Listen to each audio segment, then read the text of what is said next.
record on this computer. And we are recording. So I'll just pass it over to you straight away if we can, just to sort of give us a little bit of overview, and then yeah. Okay. All right. Okay. Well, thanks for inviting me. I'm Dr. Peter Sjöstedt-Hughes. I'm a research fellow and associate lecturer at Exeter University. Always have to say that. My talk today is called, I believe, Spinoza and Psychedelics for the Psychedelics Society. It'll be quite, I suppose, probably going to be a little bit of an informal talk. So I'm happy to take a lot of questions if any arise. I'll just give it a bit of context as to why I'm looking at this. Well, I'm organising with some others a conference at Exeter University called Philosophy of Psychedelics. That's going to happen in mid-April. It's going to be online only event now. It's supposed to be in person, but of course that got postponed due to the virus. All that has an associated book by Bloomsbury, called Philosophy and Psychedelics, with a number of authors contributing. My own contribution to that, as well as the introduction, will be one on Spinoza psychedelics and specifically 5-MeO, DMT, and ecology. So I'll touch upon all of those in this talk. Spinoza. I mean, so I when I investigated psychedelics, about a number of years ago, I realized that there's not much philosophy on them. So I started this, there is some, obviously, William James and so on, but I started this kind of excursion into looking at psychedelics through different philosophers. And, there's three main philosophers I've always been mostly interested in, really, and that's Spinoza, Nietzsche, and Whitehead. And they're all sort of interestingly sort of compatible in most ways. And I've been meaning Spinoza's kind of, in a way, one of the most complicated of them. And I've been meaning to get Spinoza's relation to psychedelics for a while. And thus, this is why I'm talking about this today. Okay, so let me begin then. So I'll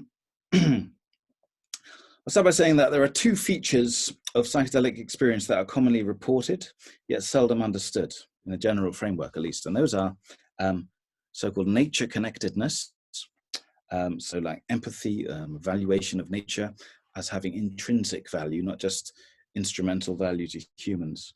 And secondly, unio mystica, this notion that you become one with everything or one with God, a union with God. And, when in this so-called psychedelic renaissance in which we live, we see these things are investigated now neurologically. And we see that, psychedelics do foster a nature connectedness, and they do foster an experience of union.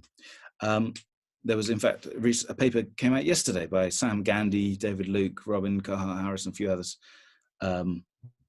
suggesting this, again, that psychedelics increase one's valuation for nature itself. But but why is that? So that's, you can describe that fact, and you can, do questionnaires about it and whatever, but you don't explain it that way. So why would they induce such a nature connectedness? Now, of course, from a purely physicalist, materialist, or mechanist, or panhilist framework, you can only really look at those as delusory. You could say they've got ethical implications. If you value nature more, that's great for nature, and so on. But ultimately, there's no truth in it, right? Because ultimately, we can't. Nature has not got intrinsic value. There's no sentience within nature, and there's no God to unite with. Now, in a way, this. If you believe that, of course, then the experience itself, you'll think, well, I had this experience that nature was intrinsically valuable, but I don't really, obviously that can't be the case. And that then demeans the whole valuation. And sort of later on, you don't value it as much. Now, I argue that this is the wrong way of understanding what's going on in psychedelic experience. This framework in which we understand these experiences as delusory really is a legacy of the philosophy of Descartes, who lived in the 17th century. it can be understood, these experiences, so like nature connectedness and unia mystica, can be understood as veridical, in other words, objectively true, objectively real, under the guise of Spinozism, under Spinoza's philosophy. However, Spinozism was, as I shall explain later, suppressed in the West. It was repressed severely, and Cartesianism, like Descartes' philosophy, was sort of ploughed on and became essentially the scientific Western mindset that we have today. So we have two metaphysical views, Cartesianism and Spinozism. Spinozism was much more rational, as most people today say, but nonetheless, Cartesianism was successful due to mostly church suppression. So interestingly, it's church suppression that led to the scientific framework, I shall argue. And of course, I'll explain that this Cartesian view of nature as essentially dead, as having no sentience in itself, led to, or was sort of a catalyst to the Industrial Revolution, making machines, exploiting nature, and thus to the ecological crisis. Thus, a renewed Spinozism is the key to mitigating the ecological crisis. And this is something that the founder of the deep ecology movement, the Norwegian philosopher Arne Næss, has repeatedly said.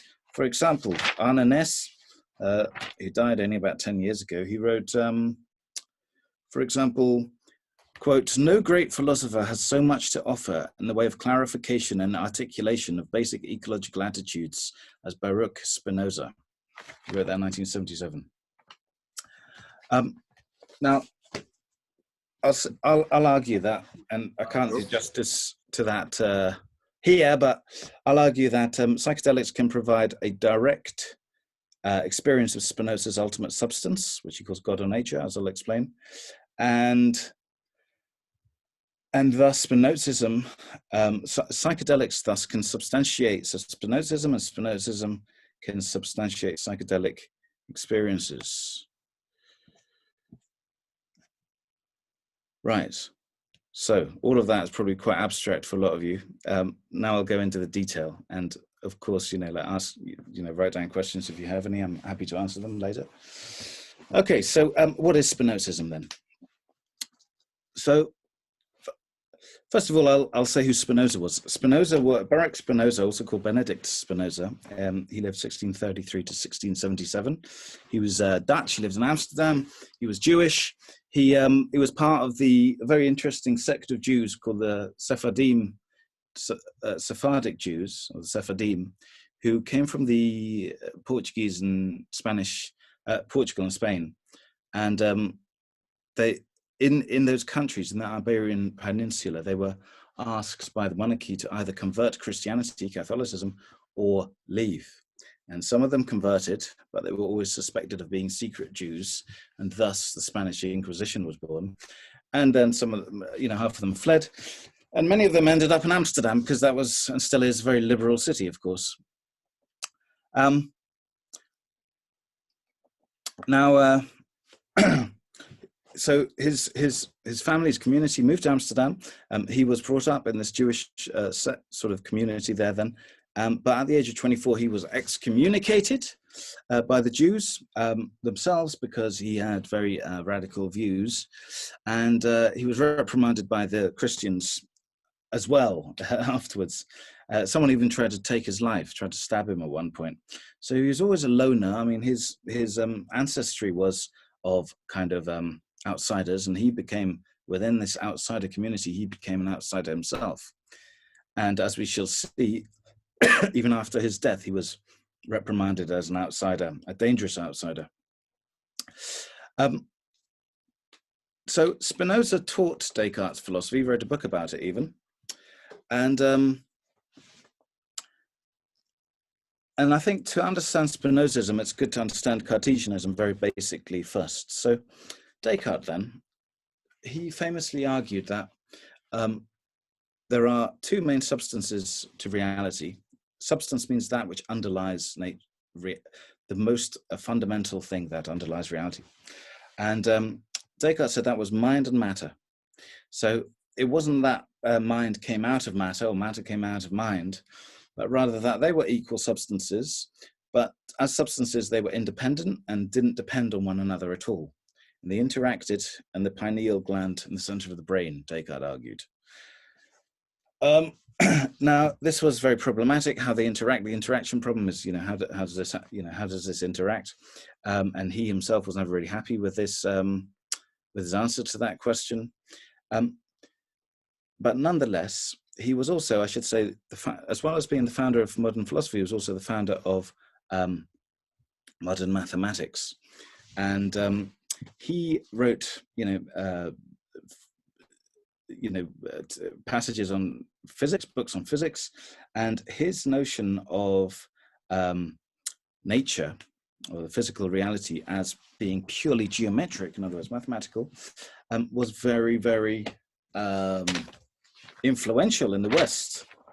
For example, Thomas Kuhn, who coined this famous phrase "paradigm shifts," he writes, for example, that let's see here, quote, "Normal science today is an attempt to force nature into the preformed and relatively inflexible box that the paradigm supplies. After Descartes' immensely influential scientific writings, most physical scientists assumed that the universe was composed of microscopic corpuscles, atoms, and that all natural phenomena could be explained in terms of corpuscular shape, size, motion, and interaction." So Descartes then said that only humans have souls, mind, not even other mammals, not even his pet dog. Only humans have souls. The rest of nature is completely mechanical, machine-like, and thus it can be understood in terms of mathematics, geometry especially. He said, nature is extensive, spatial only. That's the key element for him of the material world, extension. And this also meant, of course, that when the body dies, the soul can survive because it is separate from the body.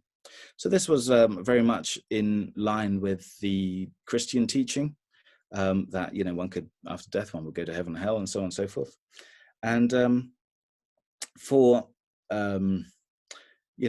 mathematicians, it was very useful to understand nature in this sort of purely geometric way, because you could then, if you believed that that was all there was to it, you could fully understand it through mathematics. The problem was, of course, that, Cartesianism, it really failed to explain the interaction of mind and matter. Now, Spinozism comes along, and in replacing the duality or the dualism of mind and matter, it says there's only one substance, not two substances, one, and he calls that nature itself, or reality, you could call it today, but he also called it God. So God is nature for Spinoza. And of course, you can immediately see why one of the main reasons why he was then suppressed, because, a lot of his critics said, well, if you're going to call God nature, or nature God, you're sort of saying that God doesn't exist. I mean, you're essentially an atheist. You're saying that there is no God beyond nature. There's just nature. Let's call it God. And in a sense, he was an atheist. In this sense, if you think that God must be transcendent, in other words, outside of nature. But it's unfair to call him an atheist. I mean, he really did believe. I mean, it was quite genuine, of course, that he believed God was nature. And one of the reasons for that is he said, well, if God is a perfect being, as the classic theologian said, then he must have all perfect attributes. And one of those attributes is space or extension. So therefore, if God has extension, has space, then he is space, because there can only be one space. So God is nature. And this then was coined after his death by Joseph Raphson, another mathematician. This was termed pantheism. So the original sort of meaning of pantheism was Spinozism, that God is everything. So for Spinoza then, there's one substance, but mind and matter are two attributes of that substance. They're two expressions of the same substance. So they're not two things that can interact. It's not like matter causes mind or mind causes matter. They are rather two ways of looking at the same thing. Humans can only see God nature in those two ways, as either spatial or in as mental. But for Spinoza, God or nature has an infinite number of attributes. So we can only see mind and matter, but there is an infinity of others as well, of which we are completely ignorant as human beings. Perhaps other species can see these other attributes, perceive them. And of course, even when we perceive extension, we see it in 3 dimensions. There could be more, which again, we're not privy. There's 2 attributes for humans. So this makes him a monist then, because he's believes in the one substance. It makes him pantheist. It also makes him, and this relates to sort of nature connectedness, makes him a panpsychist.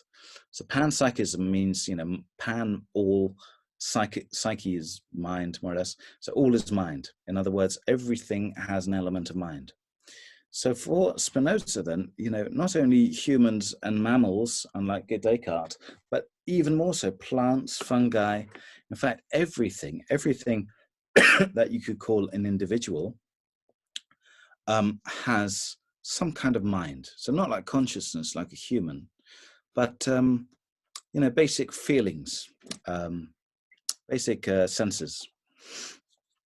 So with this understanding then, you can see that the whole of nature then is alive. It's no longer nature as dead matter, as purely geometric, as Descartes had it, as purely physical and measurable, but rather everything in nature has a parallel sentient side. So this is known as parallelism as well as panpsychism. And it, if you really see this, and I'm just giving you the tip of the iceberg here, but when you see this, you suddenly realize that all of nature is fully sentient. And of course, this changes your approach to nature, completely changes your worldview, and gives you, much, much higher respect for nature.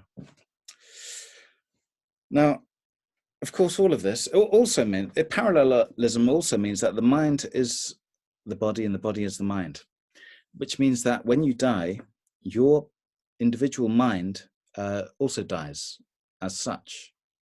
Now, of course, this was very contrary to church doctrine, and that was another reason why it's suppressed. Also meant, of course, that all of nature had souls or minds, which didn't really make sense in terms of heaven and hell and punishment and reward and so on. So Spinoza, he published his book, The Ethics, as a main work, posthumously after he died. And his other works, like theological political treatise, he published anonymously because he knew how much he was pushing the boundaries of acceptability in the day. And rightly so. So when he died, his books were banned by the Catholic Church. They were put in the banned list, And for 100 years, if you said you were a Spinozist, it would be like calling yourself a fascist today. You'd lose your job, your rent, pension, whatever. It's a very dangerous thing to say this, even though his view was really much more parsimonious and ultimately much more rational than Descartes' philosophy. He saw Descartes, the problems with Cartesianism, and overcame them. But nonetheless, it was very contrary to church doctrine. So he was suppressed. I remember reading something about a priest saying, it's acceptable to spit on his grave even, So what happened in the West then? Very interesting story here. So what the West then, it suppressed this. There was something in the 1780s, 100 years after his death, called the Pantheism controversy, where suddenly someone accused someone else of being a Spinozist. Jacobi accused Lessing of being a Spinozist. Mendelssohn defended him. The whole intellectual, the whole cognoscenti of Europe got involved. And suddenly, they became very interested in Spinoza again, and it sort of influenced, Kant and Hegel and whatnot. But nonetheless, the mainstream science it was too late. Cartesianism had become completely entrenched. So the dualism of Descartes, mind and matter, was sort of solidified in this dualism in the West between science and religion. So religion dealt with the soul, and science then dealt with matter, because they were seen as 2 completely different fields. In Spinozism, they are not. They are unified in a parsimonious monistic manner. But this duality of mind-matter then became a duality in the West of religion and science, or at least it crystallized that dichotomy. to such an extent that, you know, when I was growing up in England or Cornwall and Sweden, you're not taught, you know, this kind of view of nature is correct. It's just implicitly given to you as common sense. But of course, it is an ideology. Raphson, who coined pantheism for Spinozism, the opposite, he called panhylism. Hyle meaning like wood, essentially, but it meant dead matter. So this mechanist materialist ideology, panhylism is a good word, became default view. I mean, Carolyn Merchant, who's written this great book called The Death of Nature, related to this. She doesn't mention Spinoza, but it's a good book otherwise. She writes, quote, 1980, this is, "The mechanical view of nature now taught in most Western schools is accepted without question as our everyday common sense reality." So people think this is not an ideology. They think this is just like, well, this is neutral view, or this is a view where we have no beliefs, you know. But it's not a baseline, a neutral view. It's ideological. It comes straight out of Descartes. I mean, before that, you've got the ancient Greeks, Democritus, Leucippus, Lucretius, and so on. But he's a Roman, Epicurus. But nonetheless, in the modern world, it was pushed, and opposing views were suppressed explicitly. Now, this then led to the Industrial Revolution, where we thought, you know, well, if we can understand nature mechanically, then once we've done that, we can make machines, and they did. And Newton came along, and he found these sort of laws that were sort of useful for understanding nature in this way. And the Industrial Revolution revved ahead. In England, of course, was the beginning of the Industrial Revolution. This is also had other factors like the Reformation and so on, but Cartesianism and Newtonianism coming out of that certainly added to it. And of course, Industrial Revolution, with all the burning of coal and the creation of machines and so on, has led to the ecological crisis. They didn't know that at the time, but now we know. So there's direct lineage from Descartes, Newton, to the Industrial Revolution, industrialism, to the ecological crisis. There's, like, in other words, a religion that has triggered this ecological crisis, a religion that was pushed by the church, not necessarily consciously, but by the suppression. It was pushed through. So only then by deeply reframing our view of nature can we really respect its intrinsic value. Anna Ness, as I said, says Spinozism is needed for this.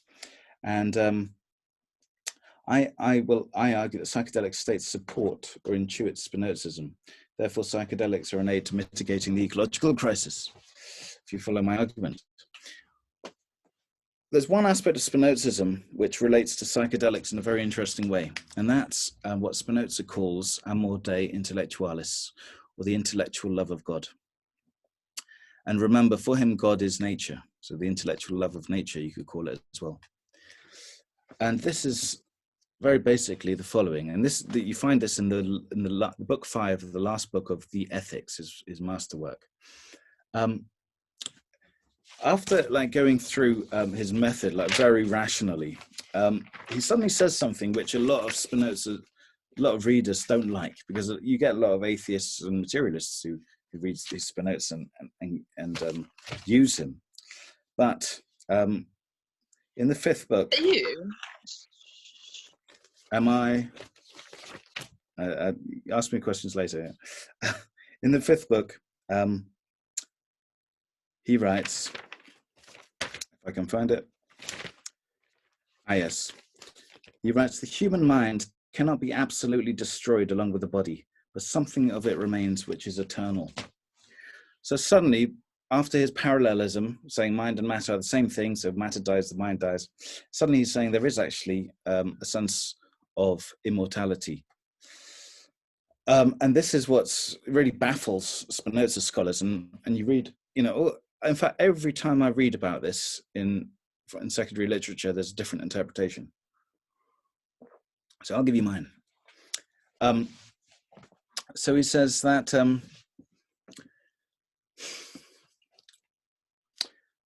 there are 3 kinds of knowledge. There's imagination, or based on the senses, There's rational knowledge, science, philosophy, logic. But there's a third kind of knowledge he calls intuition, which is beyond all of these. It's not sensible, and it's not merely conceptual like a scientific or logical knowledge. It's intuition. And this, he says, is a direct exposure to the essence of things. So if you consider the fact that reality is seen by humans in terms of space and in terms of mind, but in itself, reality is something different from that, because these are just two expressions of that same reality which also has an infinite number of other attributes. Then Spinoza allows for, very rarely and in a difficult manner, but he allows for direct exposure to this reality, and he calls that intellectual love of God. And this is the ultimate sense of unity, because it is for him. Because God or nature, substance for him, is eternal or timeless. It's outside of time. And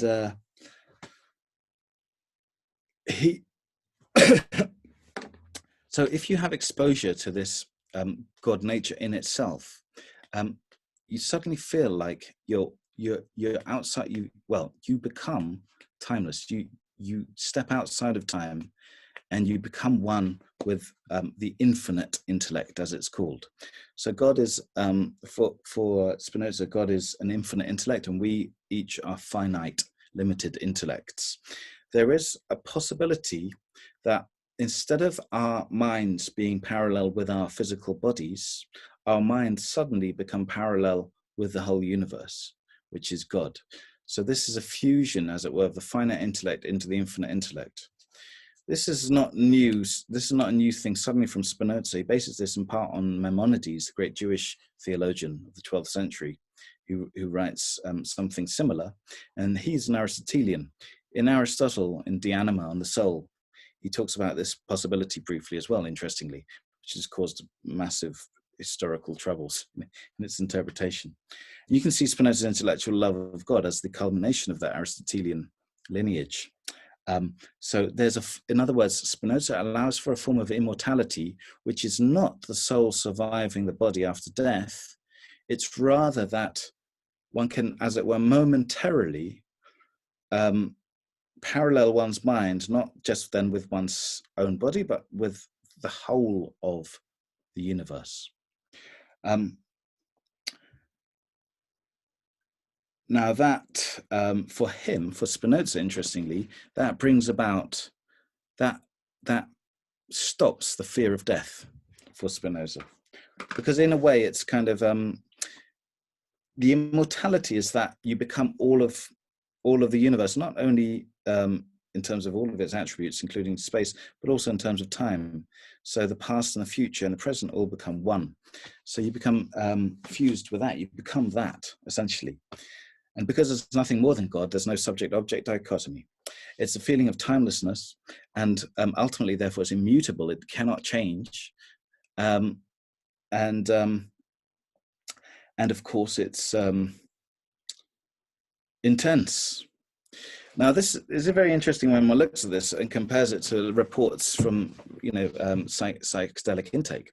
So when I was thinking about this, I realized that there's one particular drug that seems to fit this description better than others, and that's 5-MeO-DMT, the substance that's taken from the Mexican Sonoran desert toad, Bufo alvarius. And so if one tries this, one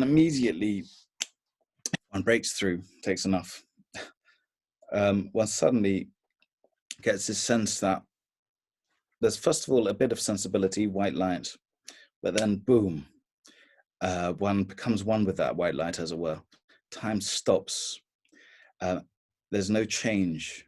Well, time stops, so there cannot be any change. There's a feeling of absolute expansion, not spatially, but mentally as well, or even beyond that. It goes beyond consciousness. But the interesting thing is, it's not a complete blackout. It's like a whiteout, as it's known. It's like a nothingness, which is more vivid than any conscious somethingness. And it's, of course, extremely hard to express. There's a classic ineffability here. But nonetheless, it seems to be somewhat akin, at the very least, with what Spinoza's trying to say, and he says it in a very tricky way as well. Maimonides spoke about this experience, and he said that it can be achieved through religious practice, diet, fasting, repeating prayers, repeating actions, and so on and so forth. And if it's correct, as a number of people like Huxley say, and Fritz Stahl and people like that religious practice, the end of religious practice can be achieved chemically through psychedelics, then of course it might be that certain psychedelics, especially 5-MeO, which I must just, if you've never tried it, be careful. It's extremely powerful. It's in a different league to all the others as far as I'm concerned. But it seems that might be a taste of eternity, a taste of immortality in the Spinozan sense. Moreover,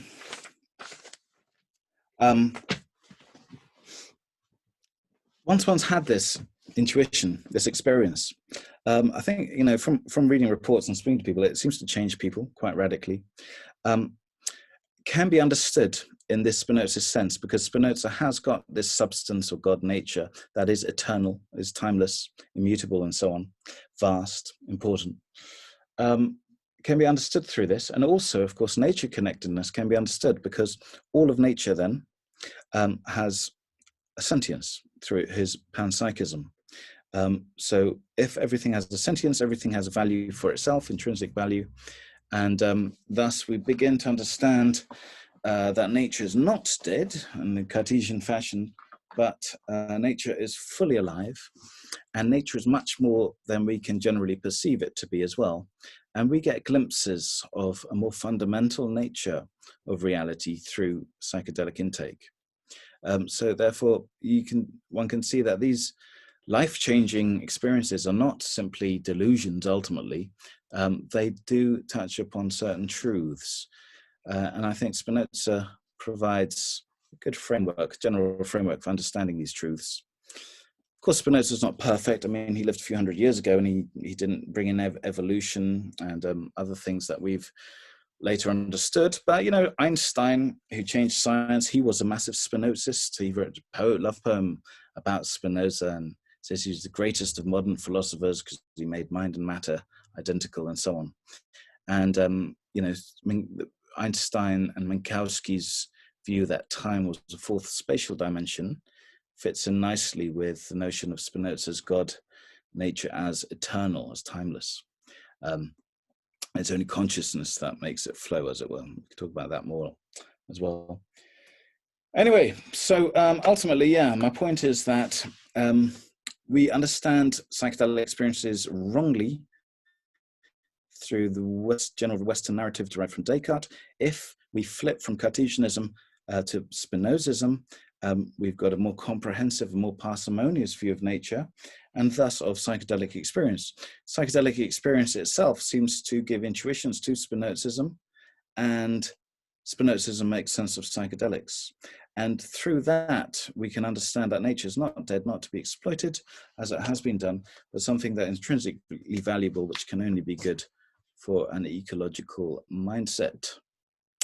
And with that, I leave you. Thank you. Damn. I have a few questions. I'm probably sure other people will have the questions as well. First of all, thank you very much.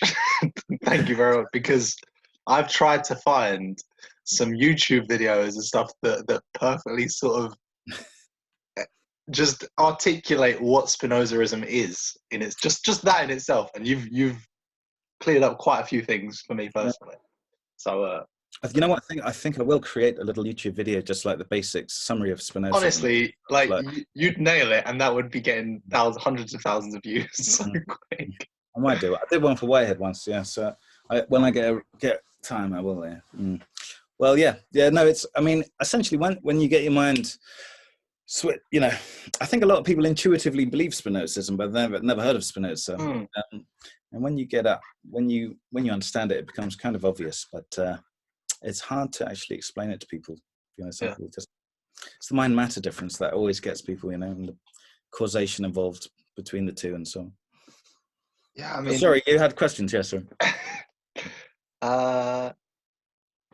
Someone's asked, can you merge your mind with that of your source without using DMT? Without using it? Well, yeah, I should. I mean, Spinoza didn't have DMT, and 5-MeO DMT or NN-DMT, of course. But he did say it was difficult and rare. And like I said, Maimonides spoke about certain religious rituals in order to attain it. I mean, I think really there's different levels of unio mystica. There's different levels, and I think 5-MeO is a very high level. I can't possibly imagine anything higher than that. Like I said, it's almost beyond experience, beyond consciousness, but it is a state of being. Perhaps there are higher levels than that, but I just couldn't possibly, you know, I think at the end of a person. I think there are lower levels as well. R.C. Zana, who wrote a number of books about Eastern mysticism and psychedelics in the mid-20th century, he wrote about three kinds of union. There's nature mysticism, which is union with nature, soul mysticism, union with the inner soul as well, and then God mysticism, which is the highest form. Of course, if God is nature, that sort of messes up that little hierarchy. But yeah, I mean, also I've heard people on LSD can achieve this in high enough doses. And I think also, I mean, there's other methods like holotropic breath work. Yeah, I was. So this sort of like perfectly segues into another question I was going to ask. But if you could rank in sort of ones that you've tried yourself, about which ones, I know you've put 5-MeO at the very, very top. But even stuff like holotropic breath work, how would that function into it? And even, I mean, you know, stuff like meditation, or even as you talked about, you know, going for a walk, something. It's very, I mean, it's very hard to give any kind of hierarchy. I mean, they're like, for example, psilocybin, you know, magic mushrooms, you know, they can be intensely beautiful. The visions are much more beautiful than 5-MeO can give. So in that sense, in an aesthetic sense, it's higher. But in a sort of sense of intensity, it's lower. But then again, I have never tried, you know, 500 mushrooms, so I'm not. Who knows? That's for next lockdown. Yeah, yeah. Fourth lockdown, that'll be a third one. So I would be hesitant to give some kind of hierarchy. Meditation is again, there are different forms of it, and I'm not an expert there, so I don't know. I mean, I just spoke about 5-MeO because it's the most intense kind of cosmic, is the most intense experience in terms of union or cosmic consciousness, as Aaron Buck calls it. By the way, Aaron Buck was a psychiatrist who wrote a book called Cosmic Consciousness in 1901. And he has a number of thinkers in that book who he thinks has attained this cosmic consciousness. And one of them was Spinoza. Of course, that term cosmic consciousness became popular in the 60s, but originally it was written by a psychiatrist, you know, at the turn of the century. It's quite very interesting, but Plotinus is in there as well, a number of others. I should say Descartes even started his philosophy with a dream of thunder and lightning, and that he was going to change the world, interestingly. And then it became a lucid dream where he was actually interpreting his dream within the dream, apparently. So it's you know, interesting kind of psychedelic start to even Descartes' philosophy. I mean, it was a dream, not. But maybe he might have got hold of some chemicals. I don't know. But holotropic breathwork, you know, I've never done it, but my very good friends run Dream Shadow, a charity in Vermont in the USA, who offer these workshops. And we were going to offer this workshop at Exeter University just before our conference last April, but unfortunately it was all postponed. And so we can't offer it on Zoom. Yeah. Eventually I will try that as well, yeah. I mean, that's just no substances, just purely breathing and thinking. Yeah, we had I think maybe 2 years ago now, we had some people who run Holotropics UK come down and speak about what they're doing. And we got in contact with them, and we were going to arrange something, and then obviously everything happened, and we can't do that. But, I mean, Stan Groff originated it, I believe. Yeah. As merely, what was it, the easiest way to access LSD states without LSD? Yeah, apparently. But then some people I know who do it say it's not really the same as psychedelics. I mean, it's exceptional experience, but there's overlaps as always, but not identity, not identity. I had a question about, you were talking about because one of the biggest problems I had after the first time I'd ever ingested anything was the ineffability of the experience. Like I was being forced to consider the concept of the ego having never been introduced to even the word ego before in my life in that sense. And at that very moment, I was feeling it dissolving without knowing what the hell it was. And so my question is the ineffability of intense psychedelic experience the biggest hurdle for it to be taken seriously? Yeah. I mean, I hate to say that's a great question. I hate it when people say that, but it is. Yes. Yeah, that's a good point, because if you can't put something into words, it means you can't conceptualize it. And if you can't conceptualize it, you can't measure it.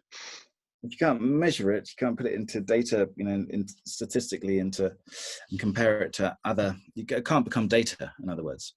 And thus, if it's not data, it can't be part of the scientific framework, as I said, really instigated by Descartes.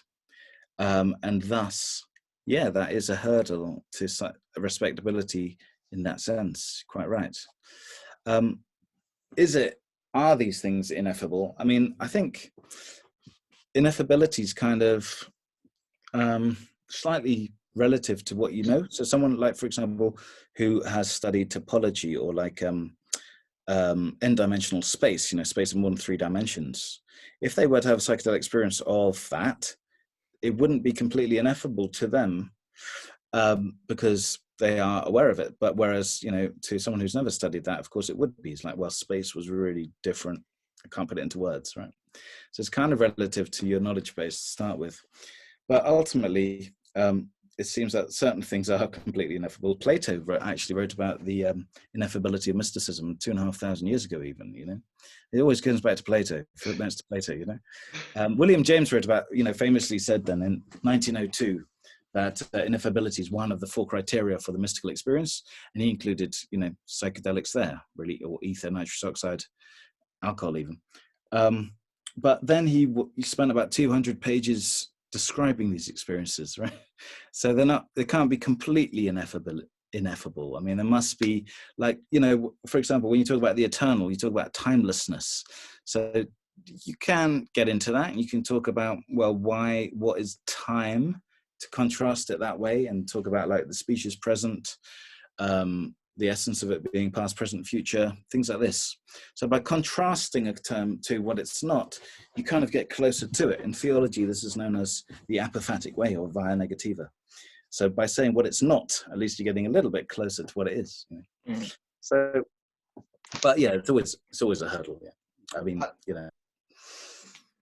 because, I mean, the main reason, of course, is that, these states of mind are so different to normal states of mind that we have not created a word set, a vocabulary to match them. That was sort of going to be my next sort of follow-up question is it not the ineffability, but is it just that language can't articulate these sort of multi-dimensional experiences where, I mean, I've not had a 5-MeO DMT trip, but I know you're a very articulate person, and you try to struggle to really explain that. That's just so intense, yeah. And but it's not only that the ineffability involved there; it's like just the memory of it is intense. It stops you. It's like remembering, someone close to you dying or something like that. I mean, it's you can't avoid that. It's just so powerful. But I think it's possible maybe to create a kind of vocabulary for these things that psychonauts, at least, there's certain number of commonly reported phenomena like nature connectedness that you can begin to perhaps create words for. Like nature connectedness in itself, I think is understood better by people who've had the experience of empathy or sympathy for natural objects than people who have not, you see. So that's a sort of start of it. unio mystica is understood by people who have had it, perhaps. But then again, there could be different types of it. So you think you understand each other, but maybe you're not. How do you know that? This is the classic problem of other minds. Mm. Humphrey Davy also spoke about ineffability in about 200 years ago, in 1829. He said, he's got a great metaphor. He says, imagine a fly suddenly became a human, and then it came back to its fly world. It could not in any way express to the flies what had happened to it, just say, well, an ineffable experience. And that's what it was like for Humphrey Davy when he took 200 pints of nitrous oxide. It was pretty hard to express what happened. He also took opium, I should say, in that later book and so on. Yeah, I've read a little bit about him and the nitrous oxide, and jeez. He would, if I'm not mistaken, he would literally take a canister everywhere with him to continue huffing 24/7. That's right. Yeah, it was kind of like today you'd say he was addicted.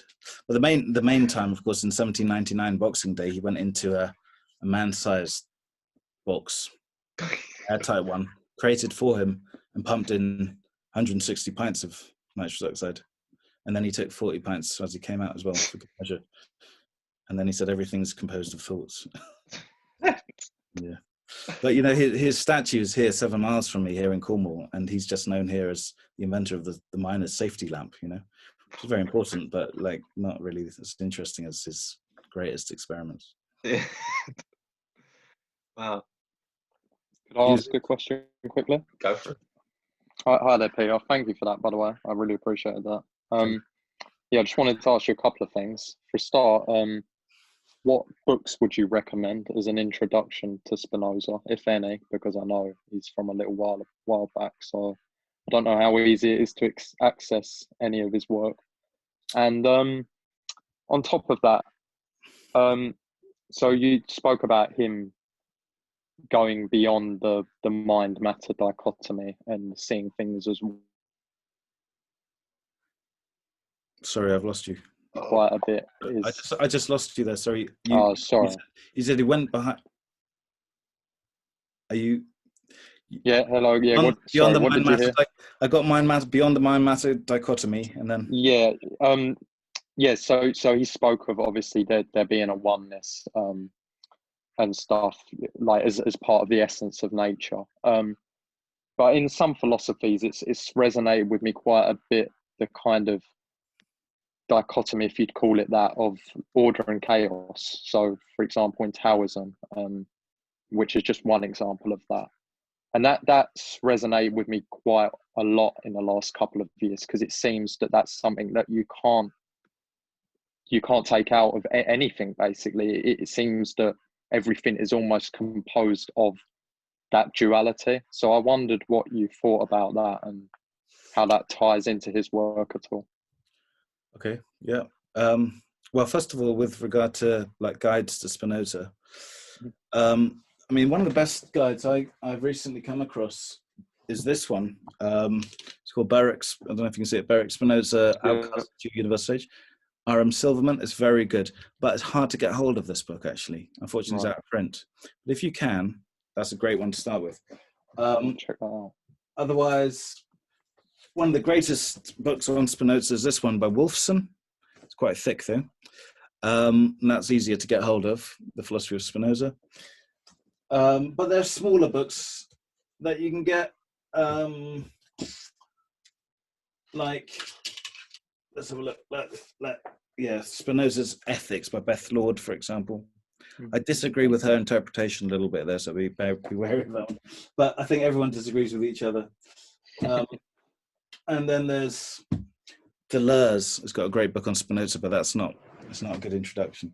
But you know what? There's also a book by what's he called? The guy who died recently. I forgot. But a little introduction to this one by Stuart Hampshire Spinoza. It's just a little pocket book. That's that. Also, I think I will create a little introductory video to it soon, actually. Okay, great. Just to introduce people, otherwise they'll never get into it. They won't have time. With regard to the order and chaos, and in relation to monism, yeah. So I don't think that's incompatible, So you could still have the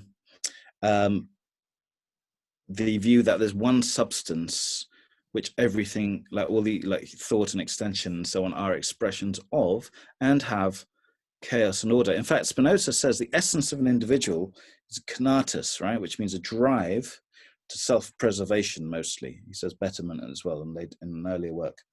But of course, what's good for one person or one being is not necessarily good for another. Like, for example, you know, if you eat meat, you know, it's good for you, you know, protein or whatever, bad for the pig. And you can see complete slaughter as total chaos in one sense, but in another sense, the same occasion can be seen as order, you know, like meat production or whatever. Leibniz actually is Leibniz, contemporary of Spinoza, he wrote about this. He said, there's really no such thing as disorder, because any disorder you can actually find mathematical equations for, you can formalize it. So what's like chaos from one point of view is not necessarily chaos from an objective point of view. But nonetheless, if you look at the world as constantly in flow, in flux, and you'll get certain harmonies and you get disharmonies, but that can both coexist, I think, within a monism of sorts. Otherwise, you could get into a Zarathustrianism. Have you heard of that?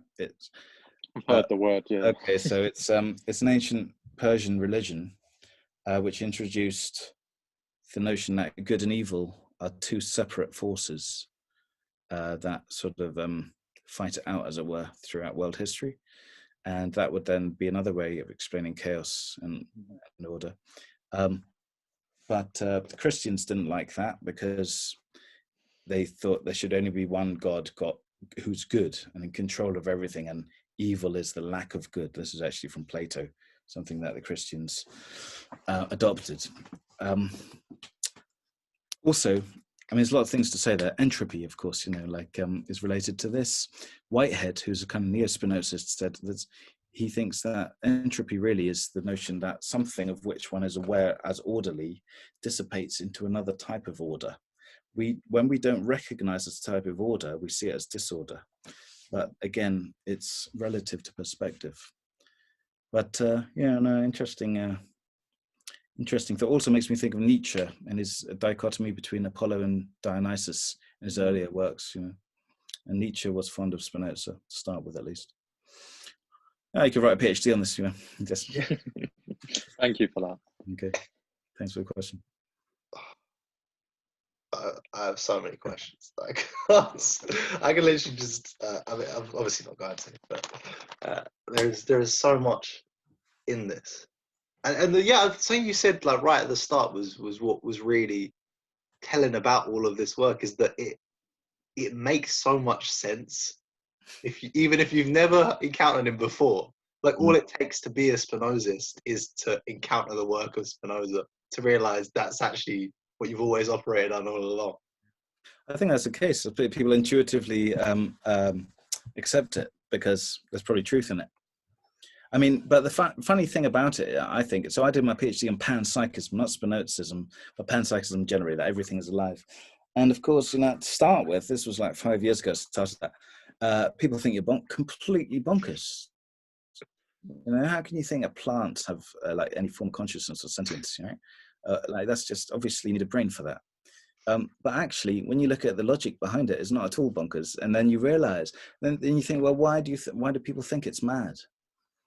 What is that belief based on? And then you get into the history, and then you see, and then you understand why people believe what they believe. So, study of philosophy and the study of history are very importantly intertwined, I think. And then when you come to accept it as sort of your general point of view, then you think, you know, these others are bonkers. It's always the case, but yeah, no, I think it's intuitively right and also very useful, you know, because like you know, we have this, at least for the next few hundred years, we have probably this ecological crisis to get over, and you know, this won't be done just by like driving less and eating less meat and whatever. I think it involves, like Arnanes says, you know, like he calls it deep ecology, because he means that, you know, like yeah, you have to, you can't, there's shallow ecology for him, which is like, you know, modern technology that sucks in carbon or dioxide, or, you know, or whatever, like green technology and whatever.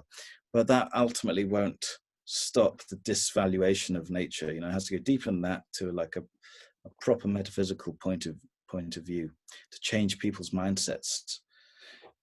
You sort of change it from the fundamental level upwards rather than up down. I think there's truth in that. Currently, we're just papering over the cracks almost. Yeah, exactly. Yeah. So putting plasters over cuts rather than treating the disease itself. Yeah.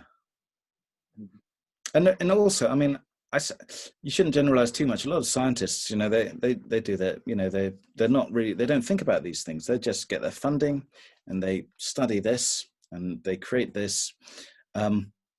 It's kind of like systematic. It's a systematic ideology. I mean, you do get some people explicitly pushing it, but like for example, Robin Carhart Harris, you know, I'm sure you've all heard of. He told me that he's a double aspect theorist, and that's pretty much Spinozism as well. But nonetheless, when he writes his papers, you know, they're all sort of reducing everything to brain, to like, you know, spatial movements in the brain, which doesn't really explain much.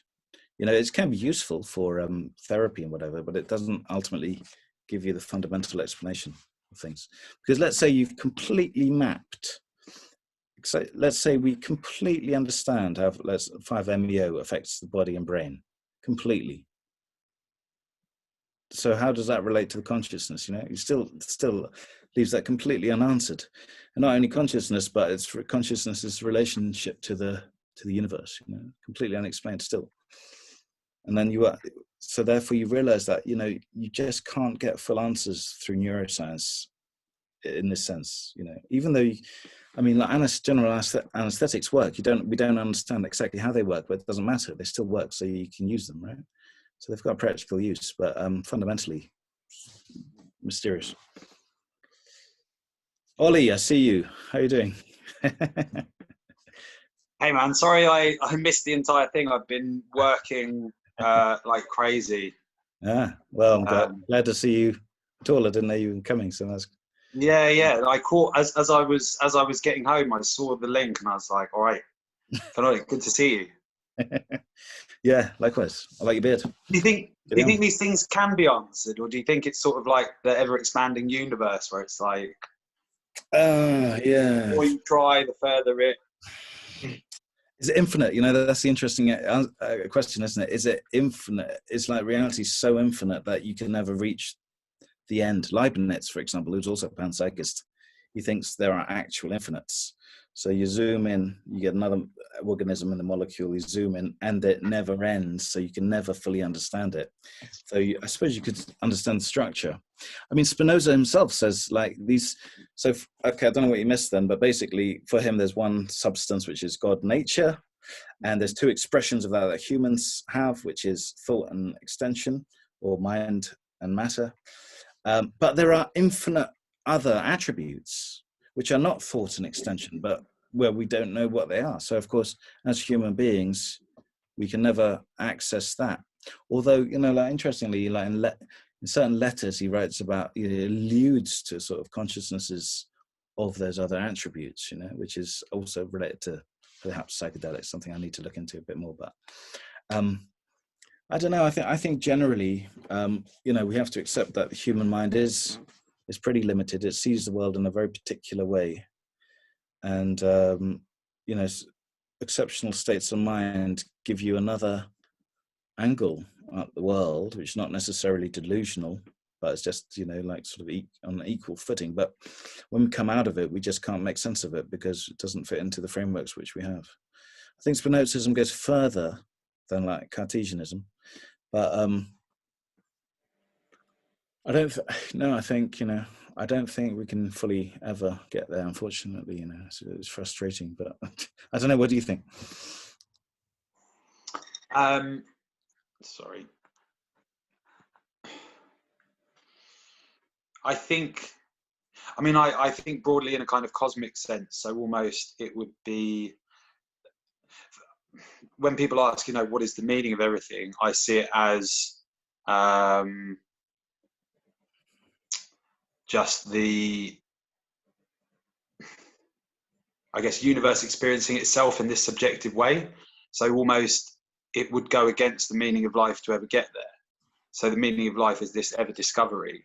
And I guess psychedelics are, for me at least, and I think for a lot of people, the novel aspect of psychedelics, where it is this discovery and wow moments and eureka moments. It's all the happening, you know, the universe is doing its thing where it's getting to experiencing itself, and that is the meaning of everything, is just discovery. And if you speak to whatever physicists or people doing astronomy, they probably say, yeah, you know, the meaning of it is to just keep discovering. And I think the very fact of the universe being infinite might not be a coincidence.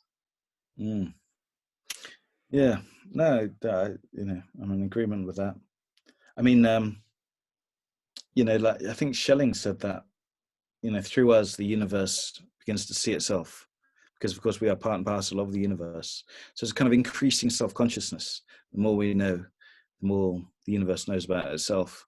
Maybe that's an ultimate purpose. I mean, I should say for Spinoza, there's no ultimate telos for the universe itself. There is for each individual, but there's no ultimate purpose. But you know, maybe he was wrong about that. For Bergson, he said the ultimate meaning of the universe. The universe is a machine for making gods. You know, I like this. And for Whitehead, it's about aesthetic experience, about God, nature, very similar. Achieving intensities of experience, aesthetic experience, valuation. So therefore, like the evolution, this is what Whitehead adds to Spinoza, evolutionary theory. So as organisms get more and more complex, the richness of their experience is increased, and this is the ultimate drive. You know, this intensity of aesthetic experience. But you know, he's got his critics as well. So very, you know, another interesting, you know, sort of frustrating thing about metaphysics is you can't prove. It's very hard to prove as true or false. It's like because it's beyond, you know, like quantifiable measurements, as we're saying. So so you can never be absolutely sure about anything. So you're basing your beliefs rather on explanation to best inference. You know, what's the most parsimonious view of looking at reality? You base it on that rather than verification, because verification only works for certain things. You know, like empirical science. It doesn't work for mathematics.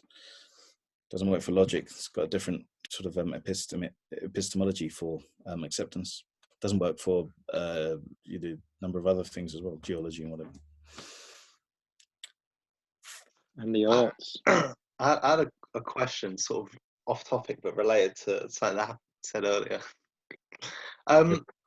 It's on what at the point of death, and you're saying it becomes, is it the parallel? What was it? It ceases to be, but also is everything at the same time, and therefore you lose all the fear. Yeah. So, like, where does the individual life force come from? How does that differentiate between one and the next? Yeah. So for Spinoza, the essence of the individual is what he calls the conatus, right? As I said, then that is drive to self-preservation. In an earlier work, though, the short treatise, he says it's a drive to self-preservation and betterment, right, or advance. And Spinoza calls virtue power. And so you can really see Nietzsche in Spinoza here, early Spinoza, the will to power. Like the essence of life, or everything really, is this continual drive to gain power, not in a greedy manner, but in terms of development. This is the ultimate drive of life. And Nietzsche says, and beyond good and evil, you know, like self-preservation is only the lowest form of the will to power. Will to survive is only the lowest form of the will to power, because, you know, first of all, in order to gain power, you need to be alive, you know. So there's not like two drives, will to power, will to survive. You can reduce them to one. But the weakness in Spinoza is actually how you differentiate each individual. Leibniz is much better in this respect, and with Leibniz you get monads. Sorry. You get monads. In Spinoza you get modes, things. It's quite ambiguous. And in Whitehead later on you get actual occasions or actual entities, which are the fundamental units of everything. And he differentiates that in a very detailed manner. The death of the individual then is the death of that particular drive. But then, what happens? Well, for Spinoza, then there's no mind without a body, but the mind then dissipates into the greater body, the finite into the infinite intellect, as I say, and that's why the intellectual love of God assuages the fear of death, because it's like a taster of it, much like some people say happened in the Eleusinian mysteries in ancient Greece. This experience one had with the kykeon and in the temple is a taste of death. Something again we don't have in the modern West. The infinite intellect I should say something else maybe about the infinite intellect of Spinoza. So, just as the infinite space, the space all around the universe, is not similar to the space or the shape of the human body, so the infinite intellect of God, it's not like the form of the human mind. It has, just like the human body compared to the universe, has a certain similarity. In other words, you can measure it. Well, we can measure the body, you can get the shape of the body, and you can get the extent of the universe at least. So with the human mind, well, it's not anything like human mind, the infinite intellect, but there's some overlap. But it's not personal, it's not judgmental, it doesn't will anything, it doesn't cause miracles. Another reason why the Christians didn't like it. It doesn't listen to prayers. Spinoza says God does not love you, right? In the ethics, it doesn't hate you either. He's just got no emotions. So it's a kind of God that is sounds ostensibly pretty cold, but nonetheless, with death, like he says, like I quoted, death is not the absolute end of us. There is a certain element of us which survives, and that is this fusion. Again, that's probably taken from Maimonides and a few other thinkers of the past. Yeah, but and maybe some mystics, they've experienced it without drugs as well. William Blake comes to mind, and so on. But it's I must say, when you read Spinoza's scholars, they sort of differ in what Spinoza means here, and you even get phases in the understanding of nature through time. So, first of all, Spinoza was understood as being an atheist, materialist. You still get people who think that, strangely. In the 18th, 19th century, he was seen as an idealist. So he thought, in other words, mind is fundamental, matter comes out of that. And then he's seen as a rationalist as opposed to an empiricist. And he's been interpreted in many different ways, and through certain fashions. But that's good in a way, because it sort of, he kind of opens up thinkers to interpreting him in new ways, which allows for new thoughts, new creativity with regard to it. Deleuze, maybe you've read this, Ollie. Deleuze wrote 2 books about Spinoza. Spinoza, Practical Ethics, and Expressionism and Philosophy, Spinoza. The little one, the first one, is brilliant, absolutely brilliant book, absolutely fantastic. I know you've given talks on Deleuze, haven't you, Ollie? I wonder if I haven't read anything that Deleuze has written on Spinoza. I really recommend that Practical. This one, it's a small book. Okay. It's just a brilliant read. It's like one of the best things Deleuze has ever written, in my opinion. Cool. And he interprets it in his own way. He actually interprets it in a very Nietzschean way, which I like. But and Whitehead as well, he interprets Spinoza in his own way. In fact, I think the most productive, fruitful way of interpreting Spinoza is through Whiteheadian lens, because Whitehead adds so much, especially for nature connectedness. in terms of perception, because Whitehead says, when you perceive something, it's not like you're not representing something outside of you. It's rather that something outside of you infuses itself into your mind.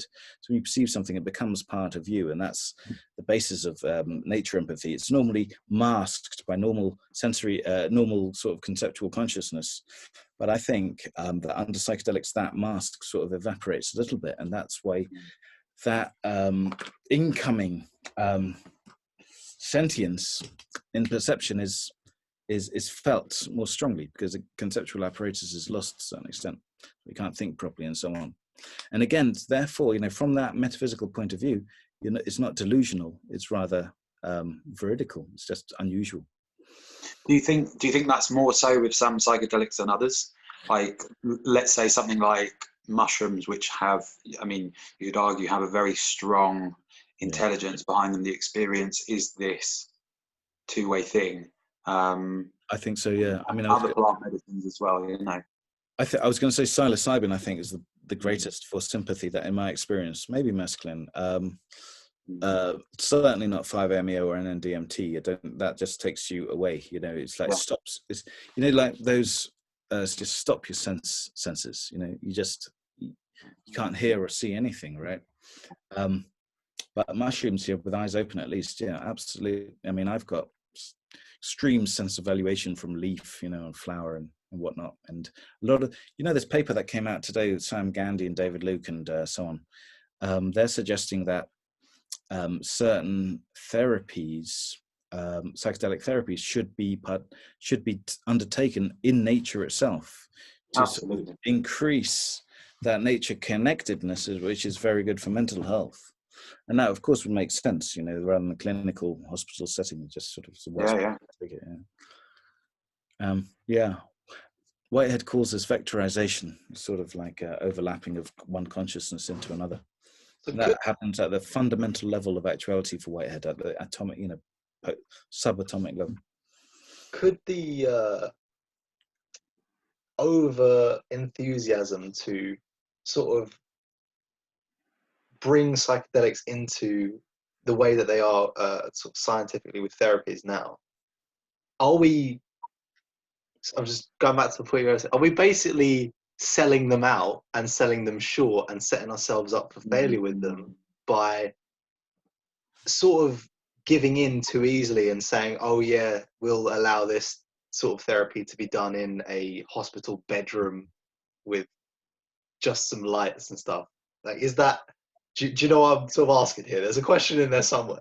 Yeah, I think a very important debate now is this basically conflict almost between medicalization and legalization, right? Because there's a danger that people are seeing now that if you medicalize psychedelic therapy, what happens is you still keep it illegal for people who haven't got licenses, non-therapists. So that sort of goes against the whole decriminalization movement, and it also creates gatekeepers who decide, who needs therapy. It creates like Foucault writes about this, like a patient-doctor dynamic whereby allows for certain conditions to be seen as diseases or conditions rather than other ways of being, creates all these horrible power structures, not to mention, of course, all the investment that's putting into protocols, medicalization and so on, which creates like patent problems, and so on. You could be very cynical here and okay, so to be very cynical, I'm not saying I'd necessarily agree with this, I'm still sort of mulling this over, but like depression, right? So the SSRIs, they were patented, but the patent lasts 15, 20 years, and they ran out about 20 years ago. And then after that, SSRIs were generic, not as much profits in them. And now if you see like certain psychedelics as antidepressants, which is a huge market, and you patent that, you're going to become very rich. So you're then pushing for medicalization, and you would not necessarily be in favor of decriminalization, because that'd stop the patent. If everyone could take them, then there's no point to patent them. If you look at the people who are, I don't like to use the phrase "follow the money," but it is it's strange who the people are that have been attracted to investing in this type of medicalization, and how easily people like MAPS have just said, well, you know, we can essentially disregard people's certain political beliefs, or whether or not people like Peter Thiel, who's a big investor in Compass Pathways, who are promoting a lot of this medicalization, who has, you know, shares in arms industries. And it's, you know, okay, where are the ethics in all of this? What is actually the most valuable thing? And if it is, okay, making sure that the patients who are in desperate need get this treatment as quickly as possible and as efficiently as possible. And as we know, it takes, you know, $3 billion to pass something through stage 3 clinical trials. So it's, well, hey, we've got to get it done. These people are desperate. Yeah. Do we just completely disregard, you know, because I know from working in the charity sector, when you're chasing funding, you have to make sure that the person you're getting funding from is in line with the values of your charity. So yeah, no, it's really tricky, isn't it? And there's a kind of compromise position, like David Nutt, for example, pushes, which is that, okay, this is not ideal, people are making profits out of it, and it could be actually antithetical to legalization. However, it's the first step. You know, once you've got this hurdle overcome, then it becomes decriminalized, more acceptable. But I wonder if that actually will be the case, because it could. I mean, has that happened with heroin? You know, do we have decriminalized heroin in the UK because we have opiates? Yeah, exactly. Yeah. So, or do we have a massive opiate industry? Yeah, precisely. So it's very, you know, it's also the question is, why is the psychedelic renaissance happening now? You know, why is it being accepted and assimilated rather than the 60s? You know, I don't think it's merely technological. It seems like there's more to it than that. Professor Christine Housekeller wrote a paper for this book I'm editing on this, actually using Frankfurt School critical theory, Foucault and stuff, to analyze this question. You know, it's going to be very interesting. I mean, my field is more metaphysics, philosophy of mind than the politics. I mean, I'm interested in that, but like I see, you know, at the moment it's a bit frustrating when you constantly see all these articles about psychedelics and healing, and then you think, well, that's, you know, very good for like investors, but for me, healing is a great thing. But this is like the negatives. If you need healing, great. And you know, I'm sure it's helped me, you know, especially psilocybin. But ultimately, there's more important things, you know, than hospitals. You know, the grand scale of the universe I consider much more important. Of course, that is healing in itself as well. I think, like, reevaluating one's worldview. But I don't think the healing aspect is necessarily the most important aspect for humanity as a whole. It is for, you know, people who need to be healed. But that, like, I think the general view of it, metaphysical importance of it, is being lost to the sort of medical discourse that's taking over. I mean, I suppose, you know, like you could argue, well, it started like that, didn't it, with LSD, Hoffman creating LSD and then sending it to psychiatrists to understand schizophrenia and so on. But actually, no, you go back to William James and metaphysics again, you know. And you go back to Humphrey Davy, earlier than William James, you see the metaphysics, the idealism. Humphrey Davy wrote a poem called Spinozist, as well as Einstein. And then, you know, you go all the way back to ancient Greece, you know. Okay, it was healing in one sense, wasn't it? Like, to assuage the fear of death. I suppose that's therapeutic. But I mean, also, if you look at the... Sorry. That's all right. If you look at the focus on a lot of, you know, the research, it is the, you know, if you go to something like Breaking Convention, the focus is very much on this medicalized aspect of it, and the people doing the philosophy or whatever different, you know, humanities, and anything that's not necessarily that what's in the limelight at the moment, it kind of gets a bit overshadowed and a bit overlooked. But I'm, you know, I mean, I'm biased, having, you know, been involved in kind of psychedelic philosophy stuff, but I'm with you in thinking that it is, you know, we should be striving for these kind of questions and this kind of exploration rather than it just being... Yeah, I think that needs to be pushed. We were on the same panel, weren't we, in Breaking Convention 2013? I think that's where I first met you, Yeah. But you know, hopefully this will change. I mean, it's still early days. I can't see it being a sort of quick phase that we'll get rid of. I think now is going to be part of culture for quite a few decades at least. Well, who knows when it will ever end, like alcohol, you know. We'll see. But there's so many more questions to be asked. You might be interested, Ollie. I'm trying to set up an undergraduate and postgraduate course at Exeter, philosophy and psychedelics now. Awesome. So, and I'm, that looks quite likely actually next year. So that's wicked. So that will push the other metaphysical world point of view, also political philosophy, ethical philosophy, epistemology, and so on. A lot of ethical. Yeah. I mean, now with this emerging market, as we've just been discussing, medicalization, whatever, so many ethical questions to be considered. I mean, this is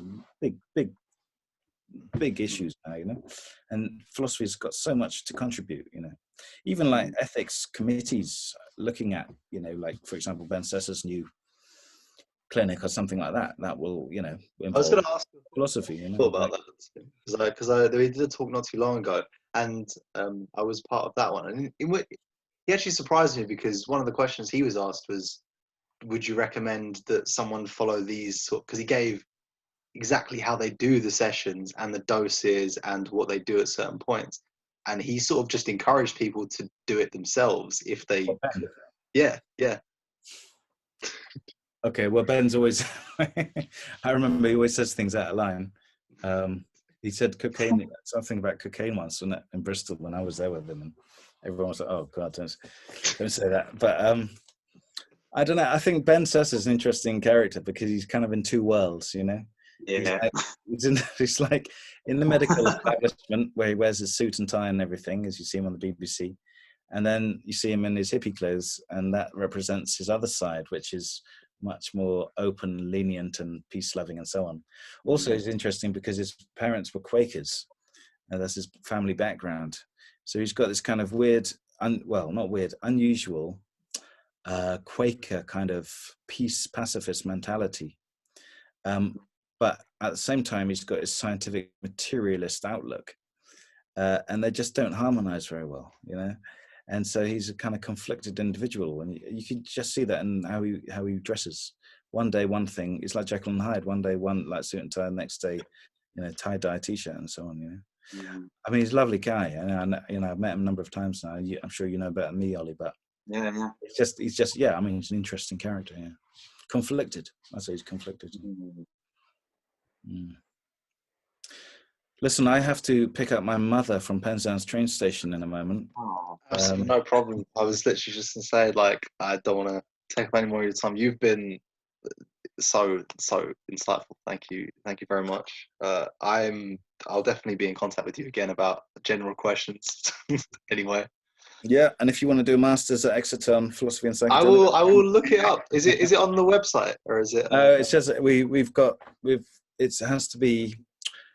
has to be. I just got funding for it. That's what makes it very probable. But it has to be okayed on several levels.